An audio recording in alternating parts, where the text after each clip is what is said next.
आप सभी का SYY एजुकेशन चैनल पर स्वागत है।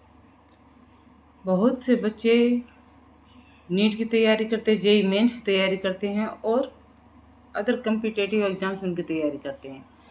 सभी को लगता है बहुत पढ़ रहे हैं, बच्चा भी बहुत मेहनत करता है, काफ़ी समय तक काफ़ी टाइम देता है पढ़ाई को, लेकिन उसके बावजूद कहीं सिलेक्ट नहीं हो पाते हैं, यानी अच्छी रैंक नहीं ला पाते। तो इसका क्या कारण है, क्यों नहीं हो पाता है ऐसा? देखिए, मेहनत तो सभी करते हैं, लेकिन सिलेक्शन कुछ लोगों का ही होता है, अच्छी रैंक भी कुछ की आती है। उसका एक विशेष कारण है कि पढ़ाई करने का सही तरीका। कौन बच्चा सही तरीके से पढ़ाई कर रहा है, कौन स्टूडेंट मेहनत तो बहुत कर रहा है, लेकिन उसके जो पढ़ाई करने का वे है, जो पढ़ाई करने का तरीका है, वो सही नहीं है। इसलिए इसी सारी मेहनत बेकार चली जाती है, सिलेक्शन नहीं हो पाता, अच्छी रैंक नहीं आ पाती।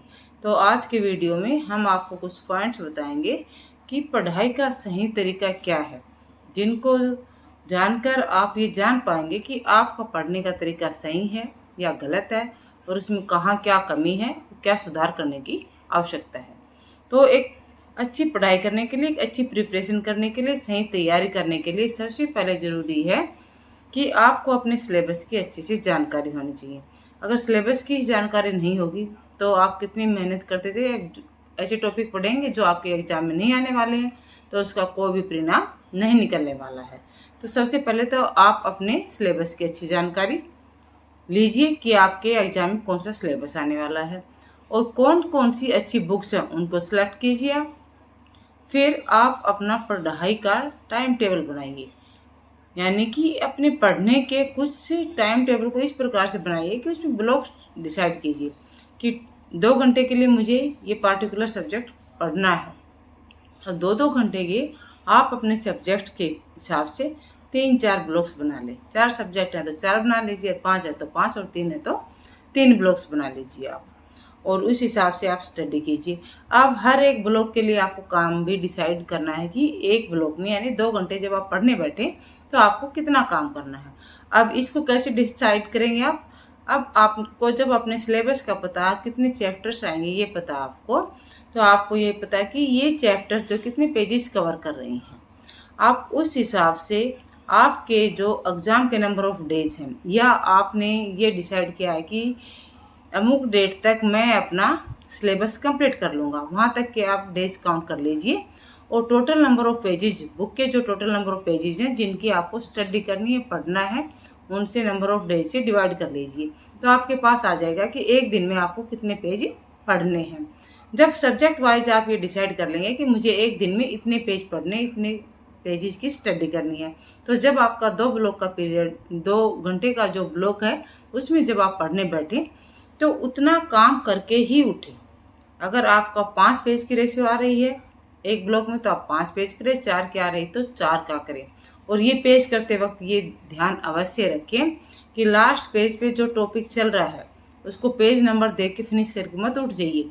यदि वो टॉपिक उस पेज पे कंप्लीट नहीं हो रहा है, नेक्स्ट पेज पे कंप्लीट हो रहा है, तो आपको नेक्स्ट पेज पे जाना है। जो टॉपिक आपका चल रहा है उसको आपको कंप्लीट कर कर ही उठना है। अगर आप नंबर ऑफ पेज के ऊपर उठ गए और उस टॉपिक को वहाँ छोड़ दिया, जो नेक्स्ट पेज पे जाके फिनिश हो रहा था, तो फिर से आपको टॉपिक पढ़ना पड़ेगा या उसका कोई आउटपुट नहीं आएगा। आप इस तरह से स्टडी करेंगे। तो इन 2 बातों का ध्यान रखें, नंबर ऑफ पेजेस के साथ साथ जो टॉपिक लास्ट पेज पे उसको भी फिनिश करना। नेक्स्ट पॉइंट है कि आपने अब चैप्टर को कर लिया, अच्छी सी तैयारी कर ली, आपकी उसकी एक्सरसाइज करनी है, प्रैक्टिस करनी है, क्वेश्चंस को लर्न करना है। तो अब क्वेश्चंस को भी आपको ऐसे ही करना है कि आप नंबर ऑफ क्वेश्चंस डिसाइड कर लीजिए कि 2 घंटे में का ब्लॉक आपका या 1.5 घंटे का ब्लॉक है, इसमें मुझे कितने क्वेश्चंस करने हैं, और वो क्वेश्चंस, नंबर ऑफ क्वेश्चंस कर कर ही उठेंगे आप। सपोज आपने डिसाइड किया कि मुझे इन 2 घंटे में 10 न्यूमेरिकल करने हैं, फिजिक्स आप पढ़ रहे हैं, आपको 10 न्यूमेरिकल करने हैं, लेकिन आपके न्यूमेरिकल हो पाए 9, अब एक रहेगा और आपका टाइम पीरियड पूरा हो गया 2 घंटे का, तो आप ये सोचेंगे कि अभी 2 घंटे कंप्लीट हो गए, 9 हुए हैं, एक नहीं हुआ, कोई बात नहीं, इसको नेक्स्ट ब्लॉक में करूँगा। नहीं, ऐसा नहीं। आपको जब नंबर ऑफ क्वेश्चंस आपने डिसाइड कर लिए तो आपको कंप्लीट ही करना है, चाहे नेक्स्ट आवर 2 घंटे से ज़्यादा आपके 10 या 15 मिनट लग जाएँ या 5 मिनट, जितना भी टाइम लगे वो 10 न्यूमेरिकल्स आपको कंप्लीट करने ही हैं। अब पढ़ाई के साथ दूसरी बात पे जो आपको फोकस करना है वो क्या है, आपकी सेहत का, क्योंकि आपकी सेहत अच्छी होगी तो ही आप अच्छी पढ़ाई कर पाएंगे।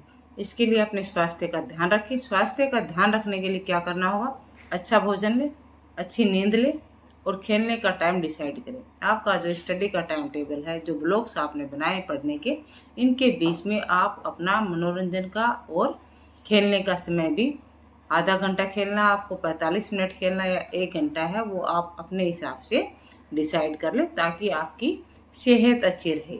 जब आपका स्वास्थ्य ठीक नहीं होगा, आपकी सेहत अच्छी नहीं होगी, तो आपकी बॉडी में एनर्जी नहीं होगी और एनर्जी नहीं होगी तो आपकी स्टडी अच्छी नहीं होगी। इसलिए स्वस्थ रहना, खेलना, मनोरंजन, ये सभी चीज़ें एक अच्छी पढ़ाई के लिए ज़रूरी हैं। तो इन सभी का आप एक बैलेंस बनाइए। बैलेंस बनाकर अपना जो स्टडी का टाइम टेबल है, जो ब्लॉक्स पीरियड बताए हैं, जो सिलेबस को कंप्लीट करने के जो पॉइंट्स बताए हैं, उनको फॉलो कीजिए। देखना अवश्य ही आपकी भी एक कॉम्पिटिटिव एग्जाम में अच्छी रैंक आएगी, आपका भी सिलेक्शन होगा।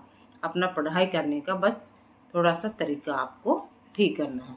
तो इन पॉइंट्स को आप अपने स्टडी में फॉलो करेंगे, ये मुझे पूरी उम्मीद है, और एक अच्छी रैंक लेकर आएंगे। मेरी बेस्ट विशेष आप के साथ हैं। Thank you for watching the video. Video को शेयर करें और लाइक करें।